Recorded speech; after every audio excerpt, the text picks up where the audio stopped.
그래서 이제 아르헨티나를 만나게 되는데 이 경기가 어떻게 될지 굉장히 기대가 되거든요. 아르헨티나가 그렇죠. 지금 16강 진출을 확정지었기 때문에 어느 정도의 선수 구성으로 나올지가 가장 큰 관건이 될 것으로 보여요. 그렇죠. 근데 아르헨티나는 이제 산술적으로는 조 1위가 확정이 된 건 아니에요. 네. 하지만 조 1위가 지금 득실차가 많이 나기 때문에 그렇죠. 유력합니다. 우리가 녹화가 목요일이기 때문에 다른 팀들 상황을 지금 아직까지는 더 지켜봐야 되는 상황이지만 사실은 네. 이게 다른 조 3위 상황들도 아는 게 저희 사실 이 말을 풀어나가는 데는 그렇죠. 굉장히 더 유력하거든요. 그런데 맞아요. 저희가 그거를 모르고 한다는 점은 여러분께 양해를 드립니다. 하지만 이제 아르헨티나 입장에서 보면 어차피 지금 상황에서는 조 1위가 유력해요. 16강 진출 확정이 됐고. 그러니까 이제는 3차전은 조금 관리하는 차원의 운영이 될 것으로 보이고 구체적으로 들어가면은 팀 내 에이스가 우리가 원투펀치에서도 얘기를 했지만 에세키엘 바르코 선수와 훌리안 알바레스라고 봐야 됩니다. 이 두 선수가 이제 두 경기 다 나왔는데 이 두 선수에게는 아마 휴식을 부여할 가능성이 있어요. 선발에서 뺄 가능성이 있죠. 그리고 또 수비형 미드필더 이 선수도 축 선수인데 두 경기 연속 선발 출장한 파우스토 베라 선수 있어요. 이 선수에게도 아마 쉬게 해줄 가능성이 높고 또 핵심 센터백인 원소속 팀이 아틀레티코 마드리드. 네, 파트리시오 페레스 선수는 못 나와요 우리나라 경기 때 경고 누적으로. 그리고 카드가 있는 선수들 공격형 미드필더인 크리스티안 페레이라 선수가 있고요. 또 다른 센터백인 메디나 선수도 있습니다. 이 두 선수도 감독 입장에서는 우리나라 경기 때는 상당히 좀 조심스럽게 기용할 가능성이 있습니다. 늘지 안 늘지 모르겠는데 선발로. 그래서 일단은 그러한 기용 형태와 또 우리나라 경기 때는 아마 카드 조심하라 그럴 거고 선수들한테 아르헨티나는 부상 조심하라 그럴 겁니다. 그러니까 그런 부분을 고려하면 약간의 몸을 사리는 그런 운영도 나올 수 있거든요. 그래서 우리가 그냥 아르헨티나가 일진으로 정면 승부를 할 때보다는 확실히 좋아진 환경이에요. 근데 그럼에도 불구하고 한의원님도 뭐 말씀을 더 자세하게 해주시겠지만 백업들 기량도 상당히 좋습니다. 그러니까요. 한의원님이 또 아주 칭찬을 해주었던 이 아구스틴 알멘드라라는 선수가 있어요. 중앙 미드필더 선수인데 공격 쪽으로 지원도 많이 해줄 수 있는 아주 오른발 패스 능력과 돌파력이 좋은 선수가 있고요. 그리고 또 한 명의 선수가 아니발 모레노 선수가 있습니다. 이 선수도 상당히 이제 공격 능력을 겸비한 그런 중앙 미드필더예요. 골대 맞췄던 선수죠. 포르투갈전에서. 그렇죠. 네, 네. 모레노 선수가. 나머지 선수들도 허리라인에서 밸런스를 맞춰줄 선수들은 분명히 존재하고요. 네. 또 공격진에는 이번 대회에 출장하지 않은 자국리그 콜론 소속의 찬칼라이 선수 있어요. 이 선수도 2선 모든 위치에서 뛰는 선수인데 오른발 결정력이 상당히 좋은 선수고 또 1차전에 선발로 나왔던 델라베가 아주 오른쪽에서 우직한 돌파도 하고 오른발 쓰는 선수인데 이 선수도 실력이 있는 선수입니다. 그리고 한 의원님이 또 말씀해 주셨던 지난 원투펀치 때 마로니 선수 포카에서 임대돼서 타이레스에서 지난 시즌에 좋은 모습을 보여줬어요. 이 선수도 상당히 테크닉이 좋아요.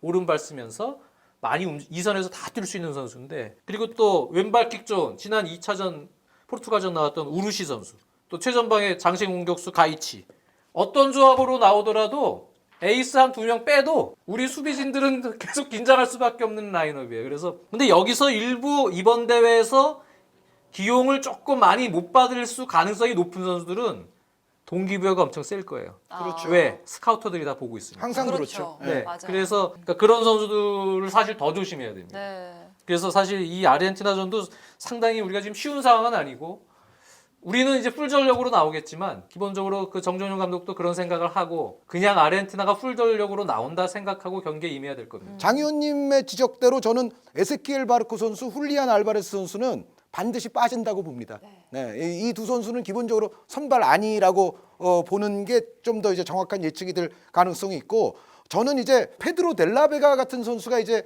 첫 경기에 선발로 나왔다가 이제 두 번째 경기는 또 빠졌거든요. 근데 델라베가 같은 선수는 반드시 선발 라인업으로 다시 돌아올 거예요. 그러니까 제가 봤을 때는 이제 라인업을 조금 예상해 보자면 이 델라베가 선수가 바르코 선수가 있을 때 남아공전에서 오른쪽으로 나왔는데 제가 봤을 때는 델라베가도 사실은 왼쪽이 더 다 볼 수 편해요. 있죠. 왼쪽이 더 편한데 바르코가 이제 왼쪽에서 에이스 역할을 하다 보니까 그리고 크리스티안 페레이라와 더불어서 또 왼쪽과 중앙 위치를 바꾸기도 하거든요. 그러다 보니까는 델라베가를 오른쪽에 세웠지만 요 경기 같으면은 제가 봤을 때는 델라베가가 왼쪽으로 나오고 오른쪽에는 곤살로 마로니 선수가 나올 가능성이 충분히 있고요. 그리고 최전방에도 장 의원님이 잘 말씀해 주신 토마스 찬칼라이라는 선수가 있는데 가이치 선수도 저는 쉬게 할 가능성이 한 60, 70% 된다고 보거든요. 그러니까 바르코, 알바레스와 더불어서 아르헨티나 지금 현 공격에서 가장 중요한 3인방이다 그러면 또 장신 공격수인 가이치를 꼽을 수 있기 때문에 아마 우리와의 경기에서는 가이치도 선발에서는 제외할 가능성이 저는 충분히 있다. 그러면은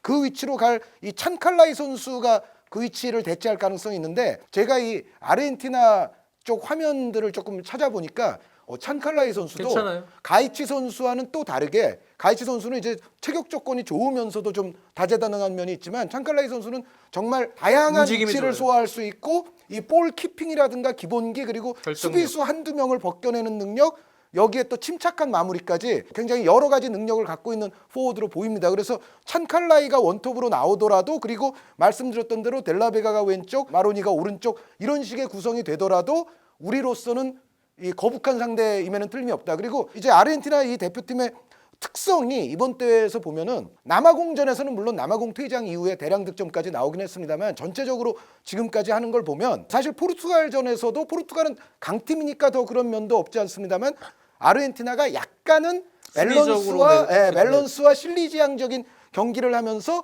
포르투갈보다 높은 골 결정력으로 결국은 승부를 네. 냈거든요. 그런데 우리와의 경기에서도 저는 이 1.5군 뭐 1.7군 선수들이 물론 자신의 값어치를 보여줘야 되는 그 사명은 있지만 전체적인 팀 스타일로 봤을 때는 아주 무리스러운 운영보다는 수비형 미드필더라든가 수비수들은 수비 쪽의 밸런스를 좀 중점을 두고 공격은 주로 공격형 2선 미드필더들과 톱에게 맡기고 있어요. 그러니까 어떻게 보면 약간 공수가 분리된 듯한 그런 역할 분담인데 그게 잘 통해요. 왜? 2선 공격형 미드필드진과 이 원톱 라인 이쪽 공격에 가담하는 한 4-5명의 선수들이 기량이 좋기 때문에.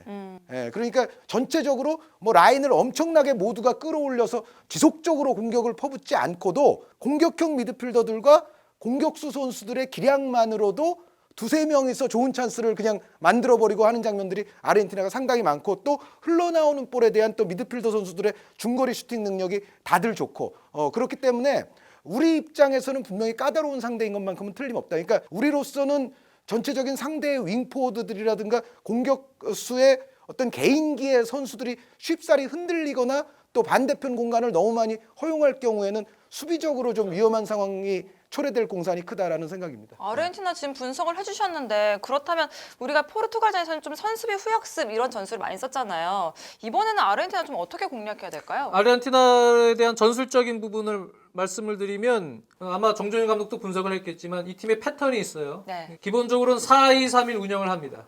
그래서 앞선에서는 볼 소유권이 좀 불안하거나 백패스를 할 때 원톱과 3명의 2선 라인이 압박을 하죠.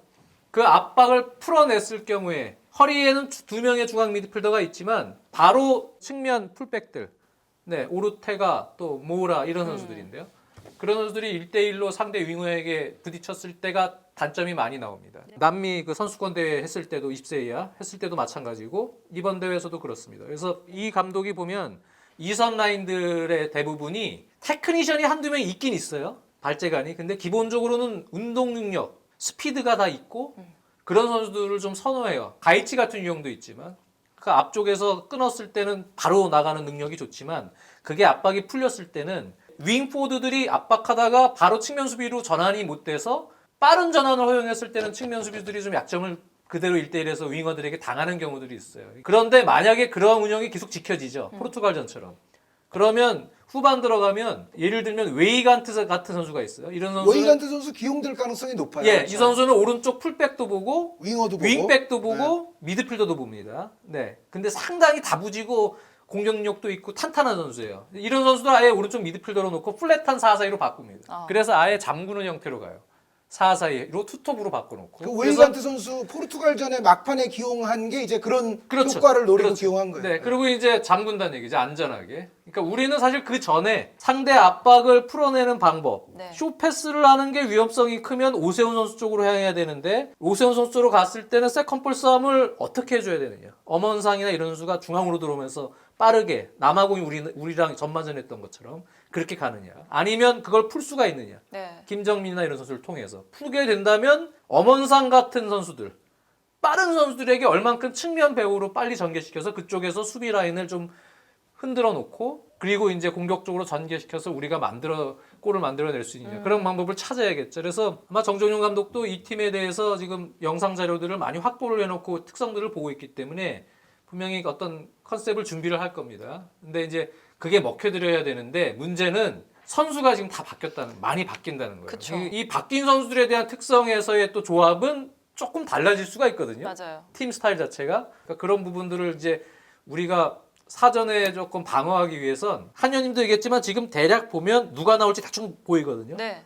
그 선수들 특징에 대해서 시간이 별로 없지만 철저하게 선수들에게 숙지시키고 1대1에서 일단 지면 안 돼요. 측면 수비수 같은 경우는 황태현 선수가 됐든 최준 선수가 됐든 그런 부분도 축지해서 우리가 끊어서 효율적으로 실리적인 결과를 낼 수 있도록 우리 골을 넣어야 됩니다. 아르헨티나전은 골을 못 넣으면 내 생각에는 비기기 힘들 것 같아요. 그러니까 골을 넣을 수 있도록 특히 초반 흐름 같은 거 잘 장악하고 그리고 어차피 우리가 주도권을 잡고 강하게 절박함이 있기 때문에 들어가면 아르헨티나 선수들은 아마 조금 어느 정도 시간이 돼서 관리를 하면서 그냥 마무리할 수도 있어요. 그러니까 그 전에 우린 골을 넣어야 돼. 네. 그래서 만약 0대1이다.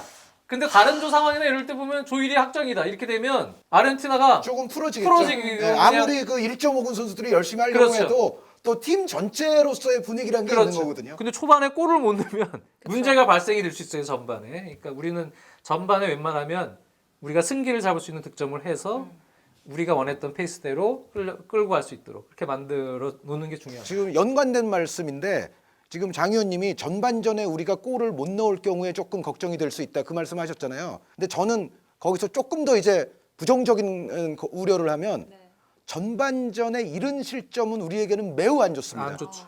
그거는 아르헨티나의 지금 1.5군에서 한 1.7군 정도 선수들이 일단 좀 선발 라인업에 많이 들어올 것이고 또 시간대에 따라서는 여기에 이제 또 경기 감각 유지 차원에서 그 1군 주전급 선수들이 한 두어 명 또 교체로? 들어올 수도 있어요, 교체로. 제가 얼마 전에 그 교체로 이탈리아 대 들어오겠지. 일본 경기를 중계했습니다만 이탈리아도 아르헨티나와 유사한 상황에서 일본과의 3라운드를 마지막에 네. 했는데 처음에는 거의 1.8군으로 나왔어요. 한 두어 명 선수 제외하고는 완전히 1.8군인데 후반전 되면서 이제 경기 내용이 또 안 좋았으니까 결국은 뭐 피나몬티 선수를 비롯해서 최고 주전급 선수들이 3명 정도가 또 투입이 됐거든요. 그래서 아르헨티나도 제가 봤을 때는 이탈리아 정도스러운 어떤 선수 멤버 운영을 저는 할 거라고 보는데 이제 그런 상황에서 우리가 그러니까 전반전이 굉장히 중요한 그렇죠. 거죠. 예, 전반전에 우리가 좋은 상황을 만들어 놔야만이 전체적으로 끝까지 우리가 원하는 소기의 목적을 달성할 수 있는데 그런데 이제 약간 걱정되는 게 우리가 지금까지의 1, 2차전을 보면 전반전에 항상 내용이 별로 안 좋다는 거. 그러다가 뭔가 선수가 바뀌든 전술이 바뀌든 전략이 바뀌든 그런 걸 통해서 후반전에는 우리가 또 원하는 흐름을 가져왔기 때문에 우리가 그래도 지금 괜찮은 위치에 와 있거든요. 그런데 문제는 아르헨티나전에서 만약에 우리가 전반에 이른 시간에 실점을 하잖아요. 그러면 이 1.5군, 이 1.7군 선수들이 기분이 더 좋아지죠. 맞아요. 그리고 이건 뭐 내가 확실히 오늘 좀 활기치는 모습을 그러면 내 즐기는 기량을 축구가 보여줄 돼버려요. 수 그렇죠. 있겠는 걸? 막 이렇게 보여줄 되는 수 거죠. 있겠는 거리 돼버려요. 아르헨티나가 예, 진짜 예. 즐기는 축구가 예. 돼버리면 우리 힘들어져. 그리고 두 번째는 우리가 전반을 또 잘해야 되는 이유가 아까 좀 전에 후반전쯤 되면은 상대 1군 선수들의 숫자가 좀 더 늘어날 수도 있다. 교체로 들어와서 이제 그 이유도 있지만 기본적으로 우리는 거의 베스트 라인업으로 또 나가야 되기 때문에 체력적인 견지에서 지금 휴식 시간이 얼마 없는 지금 그리고 엔트리 숫자도 많지 않은 지금 타이트한 경기 일정 아닙니까? 이 상황에서 여태까지의 두 경기와는 다르게 이 경기는 우리가 후반전에 체력적으로 아르헨티나보다 우위에 설 수 있다는 보장이 없어요.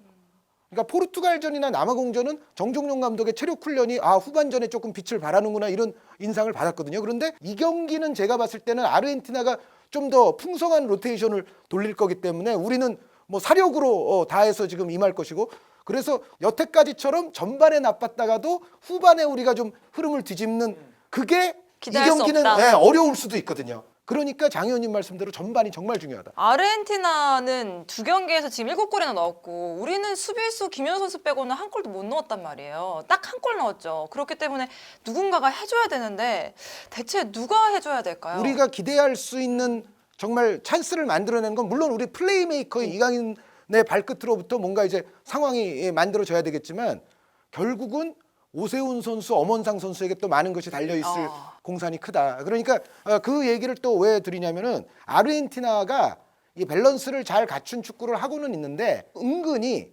세트 플레이 장면 같은 데서의 수비는 조금 불안하고 그 장 의원님 말씀대로 측면으로 우리가 빠른 타이밍으로 크게 방향 전환을 시켜줬을 때는 포르투갈전에서도 보면 그런 상황에서 아르헨티나 특히 측면 수비 쪽에 뒷공간에서는 좀 허술함이 드러나기도 해요. 그래서 전체적으로 우리가 커다란 방향 전환을 좀 빠른 타이밍에 시켜준다든지 아니면 세트 플레이, 코너킥 같은 장면에서 뭔가를 좀 만들어내야 된다든지 이럴 때 결국 오세훈 선수, 엄원상 선수의 역할은 저는 역시 우리에게는 또 필수다. 그리고 이제 조용욱 선수, 전세진 선수에게 정말 기원하고 싶은 것은 이 두 선수는 사실 다른 동료들에 비해서 경험도 많고 그쵸. K리그 경험치라든가 이런 부분을 고려할 때는 조용욱, 전세진 선수도 지금 사실 마음은 조금 무거울 거예요.